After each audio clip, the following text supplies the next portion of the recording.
One.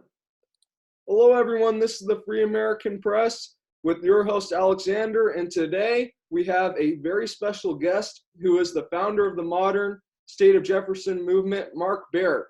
Hello, Mark. Thank you for being on the show. You have been someone who has been fighting for our liberties for a very long time, especially here in our state of California, which is a state with the greatest resources, yet it is overburdened by government regulations, poor representation, and highly taxed.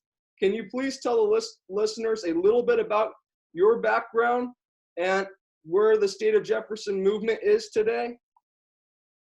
Yeah, sure I can. Thanks for having me on, Alexander. It's great podcast you have. Keep up the good work.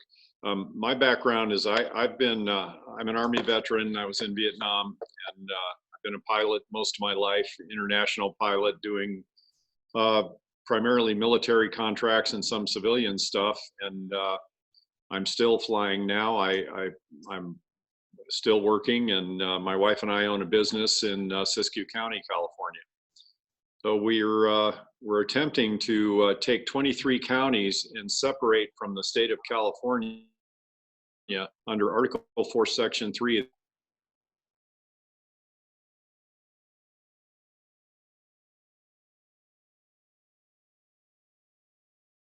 Have to do anything unusual to accomplish this. It's thoroughly described in the Constitution of the United States, and so that's the process we decided to use. But we very quickly ran into some reality, and that was that even though the people in 23 counties are tired of California, they're tired of the taxes, they're tired of an endless number of over 575 state agencies taking their money and their property and taking away their lives and their livelihood and regulating every step they take and every breath they take and everything they purchase and how they buy it, how much they pay for it. And so I think a lot of people have finally woken up to the fact that they don't have any representation in Sacramento, at least not any effective representation. The legislators there don't care what you think, they don't care what you want, and they don't have to. And I got some bad news for you. At one state senator for every million people and one assembly person for every 500,000 people, you can't make them care. Your vote doesn't matter to them. The votes of you and 5,000 of your friends don't matter to them, unless you're a lobbyist with a very deep checkbook, because money wins elections in California, not people. And unless you're a lobbyist, you haven't got a prayer of getting any kind of effective representation in Sacramento. In fact, we had one California state senator say to one of our people that he never has face-to-face meetings with his constituents. Why? Well, he doesn't have to. Why clog up your calendar with a bunch of pesky voters when really the only people that count are the lobbyists from Chevron and wherever else you get your money and your free private jet rides and where you're going to sit on the corporate board after you finally retire and grab your CalPERS off the people of California. What do you care about the voters? And they can't change it. So that's what the state of Jefferson is. It represents a movement to restore liberty to the people of Northern California by giving them a government which consists of one state senator or multiples of one for each county. In other words, each county will have equal representation in the Senate so that the big counties don't run roughshod over the little counties. And the House in Jefferson will be elected by population, but it will be a small enough district that it will be cheap and easy to get rid of a crook or a bum should you accidentally elect one. My thought is 1 for 3,000, no more than 1 for 5,000. Because Alexander, when you think about it, if you were really displeased with a state assemblyman, it would not be a big stretch for you to convince some of your friends to form a political group and go knock on 2,500 doors and try to get people to get rid of him at the next election cycle. But now reimagine that with the arithmetic that we have today, which is you and a few of your friends form a political action group, and you have to go knock on 250,000 doors to get rid of this bum, because that's how many votes it takes to win an election in California. Yeah, that's definitely true. By creating the state of Jefferson, we would be able to keep money out of politics and try to restore our republic. Sure, we could suck the money out of the politics, and that's the answer, really, because money runs politics, not people. But for example, in the state of New Hampshire, where the political representation is approximately 1 for 3,200 and something, roughly, um, they are able to turn incumbents over around 70% of the time that they have elections. So, in other words, when you challenge an election in New Hampshire, you've got a pretty good chance at winning if you have a good platform and if you reach the people. And here's how much it costs to run an election campaign in New Hampshire. It costs $1,000 for the filing fee, and then you put gas in your car and you go knock on 3,000 doors, and you try to convince people that your way is the best way, better than your opponent or your challenger. Now, in California, and the last assembly election for Assembly District 1 cost north of $1 million. So the average guy has no hope of entering that race and possibly winning it. That's completely true. And we also see that today, even more so, where the people can't even go and knock on doors anymore at all with this whole thing, Right. where they're ordering people to stay home due to a pandemic. So, Mark, this brings me to a quote that I wanted to read. Former U.S. Representative and founder of the Liberty Report, Dr. Ron Paul, said that, quote, "People should ask themselves whether this coronavirus pandemic could be a big hoax," end quote. Do you think the government is using the pandemic to limit people's basic liberties? Well, I don't agree with Dr. Paul, and I respect him very much. And by the way, when he ran for president, I voted for him. But I've been all over the world. I just recently came back from Australia. I was there for a couple months working, and people are getting sick from this. That's the truth. I suspect it was probably a bioweapon that escaped from a Chinese weapons lab on the gum on the bottom of somebody's shoe. I don't know if they did it on purpose, but it certainly got away from them. And the Chinese Communist Party are mass murdering, lying criminals. They covered it up, they hid it, and we have no idea whatsoever how bad this disease is in China. Now, having said that, it has spread to the rest of the world. However, I am a proponent of liberty and the Constitution and individual rights and individual property and individual judgment.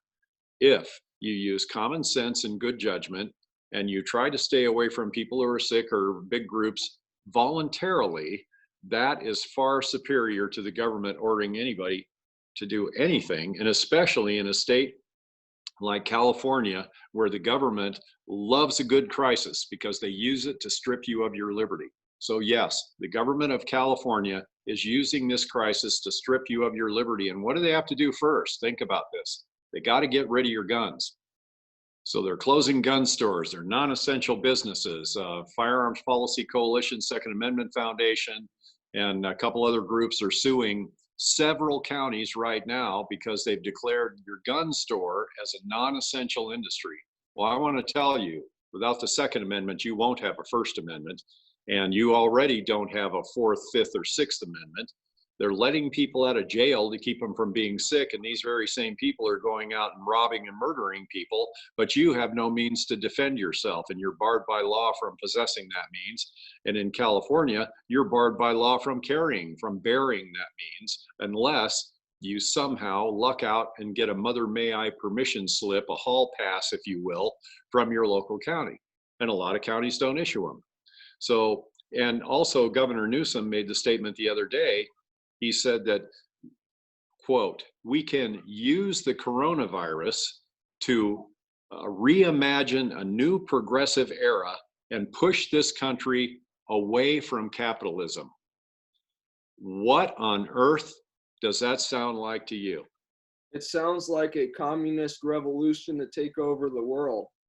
And they won't have to fire a shot because you don't get to carry a gun in California. Nope, they won't have to do anything. They can just come in and order you have to do this. We're taking away all your rights, basically making a prison planet over the entire world.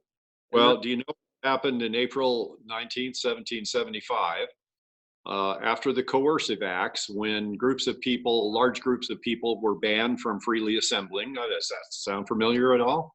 And mind you, Epidemics and pandemics are not new to the world at all. They weren't new to the founding fathers. They had cholera epidemics. They had typhus epidemics. They had smallpox epidemics. Do you think for 1 second that all of a sudden everybody shut down all of their businesses, tied rags around their face, and stayed away from their neighbors and hid in their homes? No. Absolutely not. And I mean, there are a couple of times when the Black Plague wiped out a third of the world. But you don't ever hear about the governor or the mayor, the Lord Mayor of London, shutting down the city and forbidding people from walking down the street, or arresting people for using their paddleboard out in Malibu Harbor or Malibu Bay, whatever they call it down there in Los Angeles. So you're being stripped of your liberty. It's happening right now. And here's the bad news. I don't hear many people kicking about it. Nobody seems too upset about it. I completely agree, and that's one of the things. People are rolling over, unfortunately, to this. As you said, during the colonial times, there was all these diseases spreading and happening, but they didn't shut down businesses. They didn't order people to stay in their homes. Even King George III, how tyrannical he was, he never ordered the Americans to do that. The reason was because everybody would starve. No one could go to their farms. No one could do work. And no one could peacefully assemble anymore. And I really think he did try to ban assembly in the coercive acts, and he literally sent armed men to confiscate weapons and munitions from the colonists in Concord and Lexington. That's true. Yeah. Out to shut down the gun shop, and you know what they did?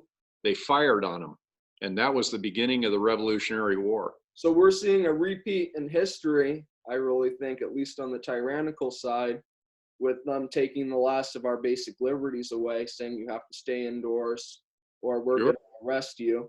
So is the state of Jefferson, or have you planned any rallies, any outside rallies in defiance to this?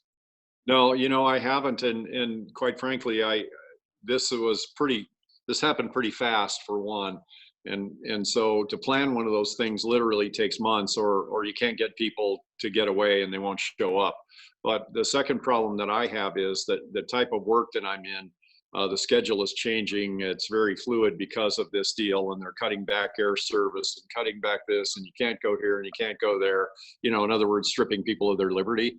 Exactly. And so my schedule has changed to where I'm on a month and off 10 days.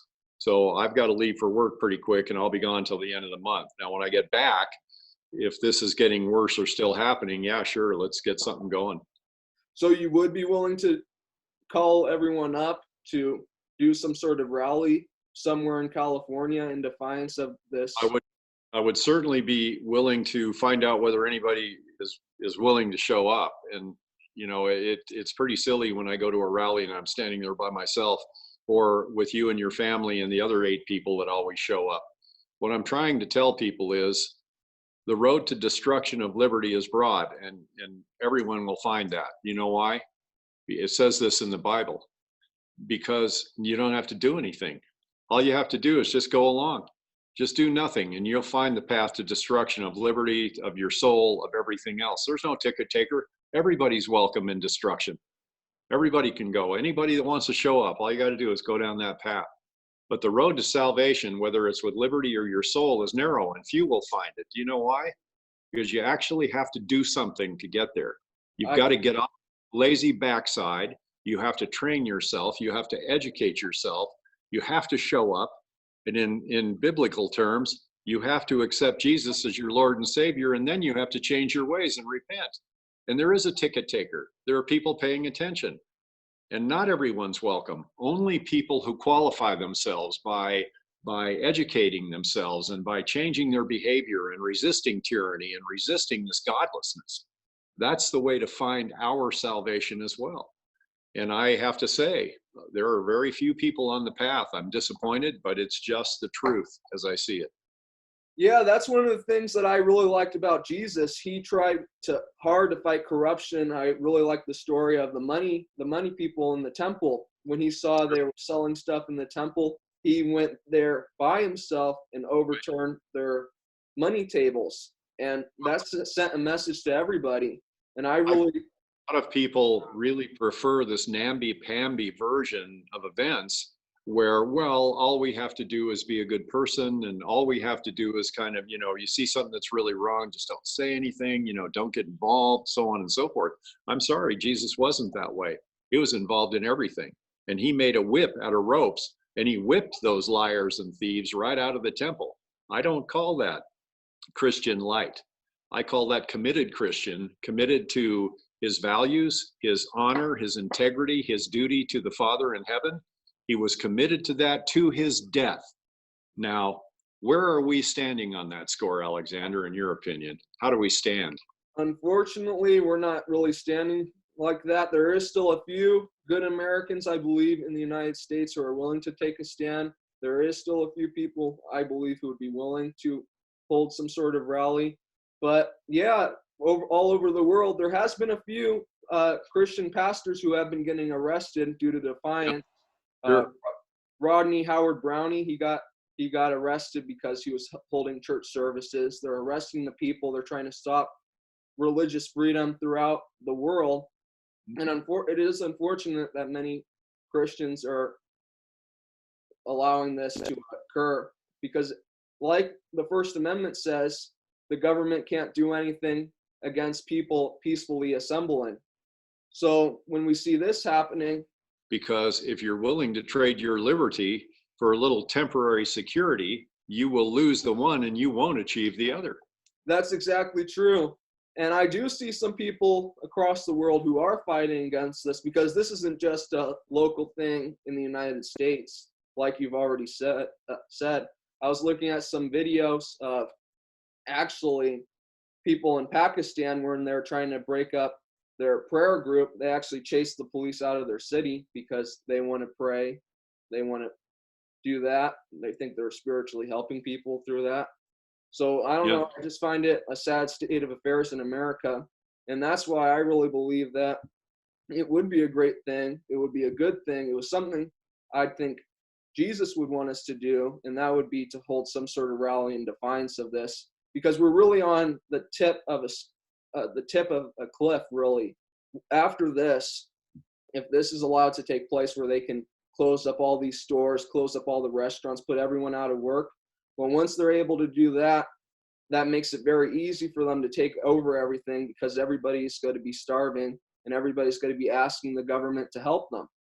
And that's really what I see is coming.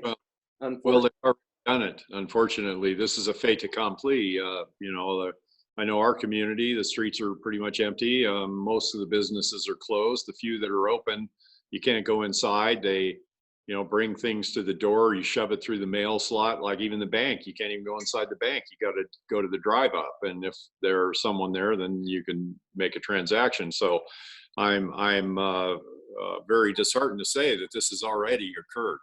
And as I've said in my last few talks, we are not trying to increase our liberty. We're trying to get it back. We've already lost it. It's gone. Our God-given rights. Our liberty is gone. And you know why? Because we turned our back on God and he turned his back on us. And that's how this works. And this state has turned its back on God. In fact, to be a Christian is a negative thing in the state's opinion. And, I find it interesting that they don't find the right to defense of your family and your property to be an essential business, but they find the right to kill an unborn child an essential business. So at the same time people are dying of disease, they're also funding the murder of unborn children and calling that an essential medical service. That's exactly true. And one of the other things that I find is really the United States is reverting into corporate fascism. We've already seen this because they're closing down all the mom and pop stores, but they're leaving things like Walmart, Home Depot, Walmart and stuff like that, the big corporations, but they're trying to get rid of the little guy. They only want the big corporations. They have a name. They call it public-private partnerships. That's where the government picks the winners and the losers. Right. They only want one choice, and that's why we've been seeing internet censorship going up astronomically. Sure. It's unbelievable what's going on, and they're using this crisis, I feel, to make a shadow basically the government is doing all these things, but everybody's focusing on the coronavirus. And they're focusing on the coronavirus when the government is doing all these other things behind the scenes. Well, Rahm Emanuel said, never let a good crisis go to waste. And so did Gavin Newsom. He said, we can use the coronavirus crisis to bring about a new progressive era and move this country away from capitalism. And he said it in public. I mean, he wasn't trying to hide his agenda. He's not trying to fool anybody. This isn't a secret. No, it's not at all. It really was all outlined in Brave New World, that book. It told everyone how they're able to enslave everybody and hold them into an outdoor prison. And that's what they're wanting to do. That's what Gavin Newsom wants to do. And that's one of the things that the people of the state of Jefferson who are in the movement, I believe, are completely against. And that's one of the reasons why I support the state of Jefferson.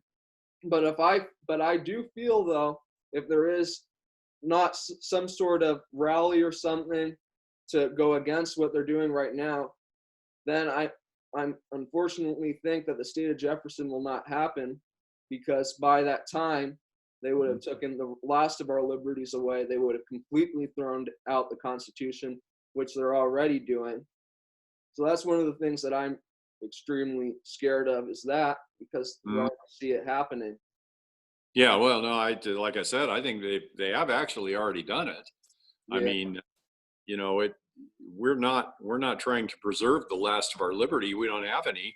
We're trying to see if we can get some semblance of our liberty back. And that's one reason for the lawsuit. And that's the reason I sued the state of California over my Second Amendment guarantees. And you know, the government is very fond of this. Well, we have the right to secure public safety. Well, I have some bad news for them. Governments don't have rights.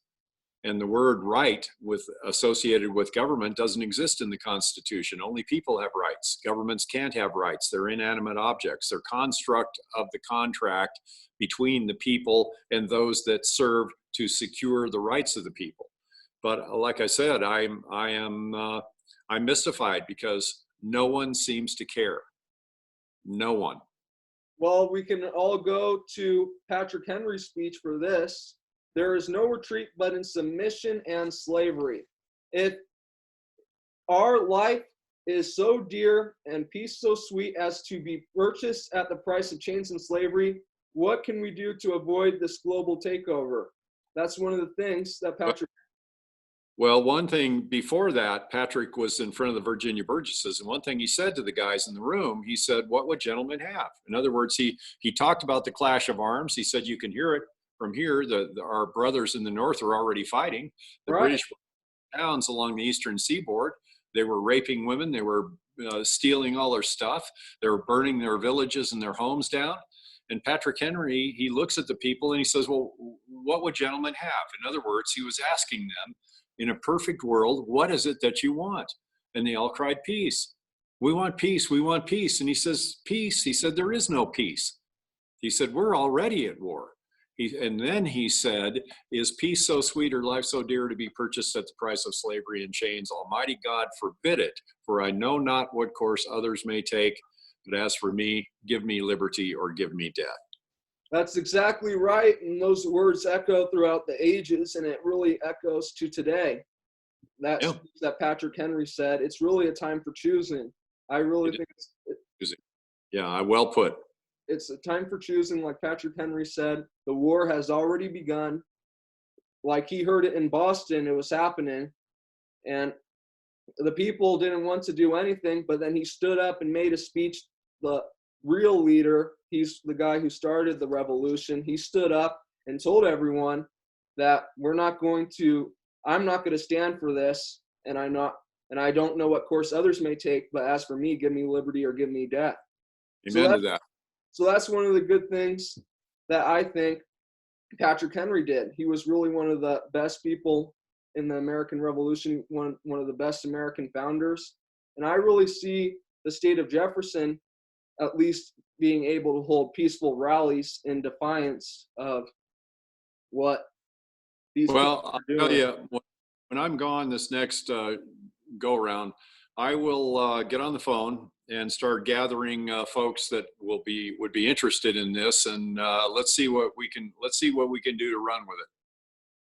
Well, Mark, I think that's going to be a great plan, and I will help you with that as well.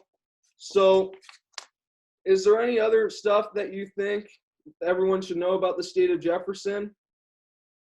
Well, I think the state of Jefferson, we have a constitution that's almost finished. In fact, I'm supposed to go over the rough draft tonight with just the last few changes. And we've had a couple of constitutional conventions. We're going to have another one because no one is king here. And because we've written this doesn't mean it's going to be in the form that the people accept. So, but we have to have a place for beginning. So we've written a constitution. We did it by committee of the counties involved. We involved a constitutional attorney, Chris Ann Hall. She and her husband, JC, who's a brilliant pastor, went through it to make sure that it was acceptable morally, legally, and ethically, and would guarantee the most liberty to the people of the state of Jefferson. And Alexander, my hope and dream is that if we all do this right, we could secure liberty for the next 50 generations before some snake oil politician could figure out how to undo what we've done. Because as the lady said to Ben Franklin outside Constitutional Hall, right, form of government have you given us, Dr. Franklin? And he said, a republic, if you can keep it. And that's the problem. We can deliver the finest form of constitution, the most liberty, the most freedom that people can imagine. But if they don't want it badly enough to stand, then it will not stand either. And President Lincoln said that no army is strong enough to take one drink of the Mississippi. He said, no, if we fail, it will be by our own hand from within. And that's exactly what's happened in California. That is exactly what's happening in our nation. God bless our president, because he's a fighter and he's a street fighter and he likes to fight.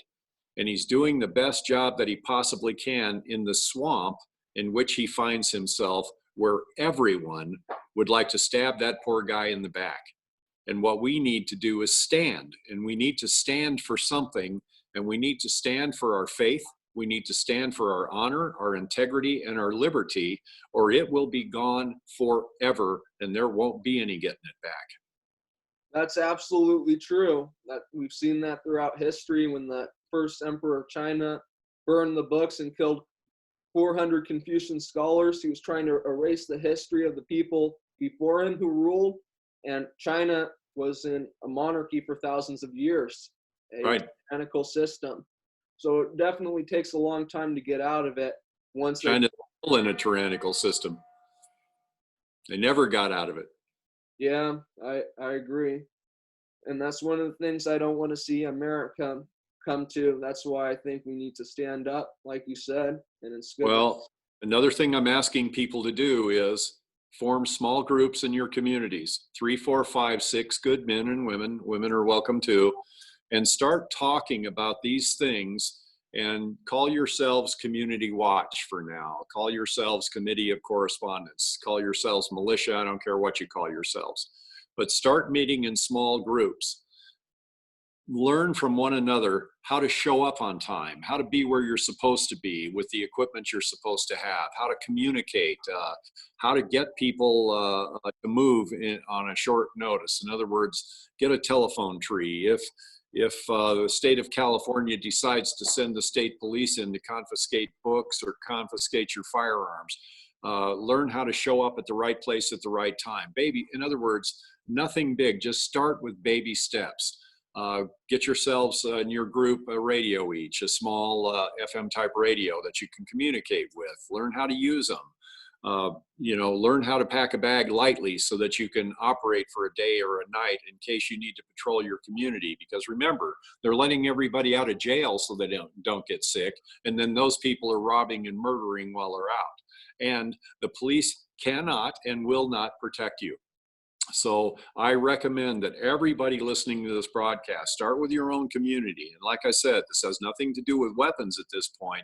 This is learning to form a small group that's cohesive, loyal, duty and honor bound, and you teach yourselves how to show up, how to move, how to communicate, how to cooperate, and how to do things right. And then we'll move on to the next step, which is start watching out for your neighbors and the elderly in your community. Make sure they have what they need. Make sure they've got the food and supplies they need to weather this.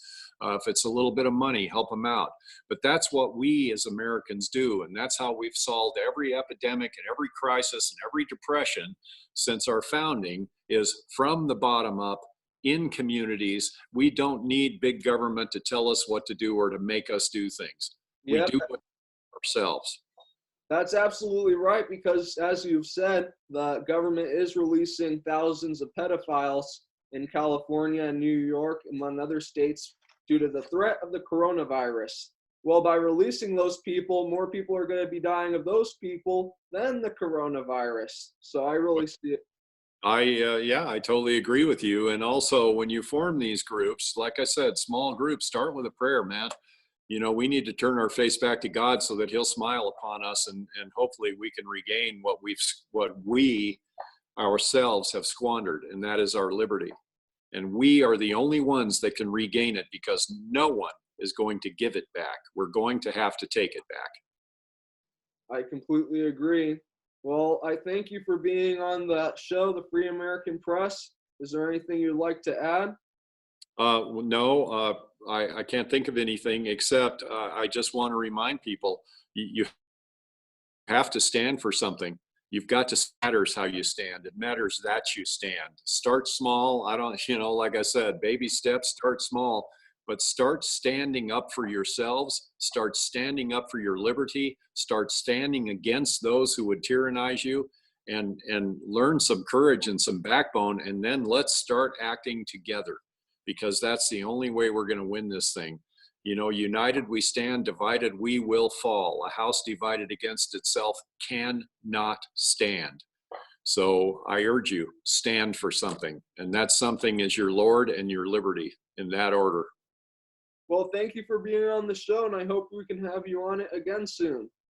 Well, I appreciate you having me on, and anytime I'd be happy to show up for you. God bless. God bless you, Alexander. Thank you very much.